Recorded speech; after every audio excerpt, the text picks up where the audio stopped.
সুন্দরবনের এক ঘন জঙ্গলে বাস করত এক বিশাল ডোরাকাটা বাঘ। সে ছিল বনের রাজা। সেই জঙ্গলের পাশ দিয়েই বয়ে গিয়েছিল এক গভীর নদী।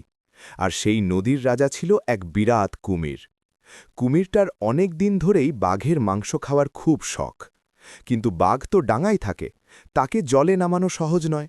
তাই কুমির এক ফন্দি আঁটল। একদিন দুপুরে কুমিরটি নদীর পাড়ে কাদার মধ্যে এমনভাবে শুয়ে রইল যেন সে মরে গেছে। তার চোখ বন্ধ, শরীর একদম স্থির, হাঁ করা মুখ। সে অপেক্ষা করতে লাগল বাঘের জন্য। কিছুক্ষণ পর বাঘ জল খেতে নদীর পাড়ে এলো। সে দেখল বিরাট কুমিরটা কাদার ওপর মরার মতো পড়ে আছে। বাঘ খুব শক্তিশালী হলেও বেশ সাবধানী ছিল।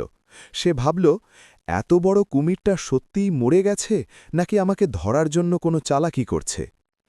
বাঘ নিরাপদ দূরত্ব বজায় রেখে একটু জোরে জোরে বলল, আহারে, বেচারা কুমির মনে হয় মারাই গেছে, কিন্তু একটা বিষয় খুব অদ্ভুত লাগছে।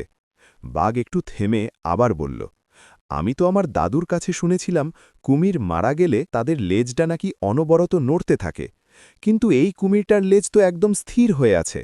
তার মানে হয়তো এটি এখনো পুরোপুরি মরেনি। বোকা কুমির বাঘের এই কথা শুনে ভাবল, তাই তো, বাঘ বিশ্বাস করছে না যে আমি মরে গেছি। মরা প্রমাণ করতে হলে তো আমাকে লেজ নাড়াতে হবে। এই ভেবে কুমির আস্তে করে তার বিরাট খসখসে লেজটা কাদার ওপর একটু নাড়িয়ে দিল। বাঘ তো এই অপেক্ষাতেই ছিল। সে হাঁ হাঁ করে হেসে বলল, ওরে বোকা কুমির, মরা প্রাণী বুঝি কখনো নিজের লেজ নাড়াতে পারে? তোর চালাকি আমি ধরে ফেলেছি।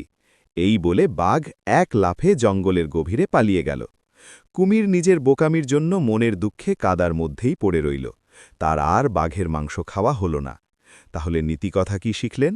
বিপদের সময় গায়ের শক্তির চেয়ে বুদ্ধির জোর বেশি কাজে লাগে।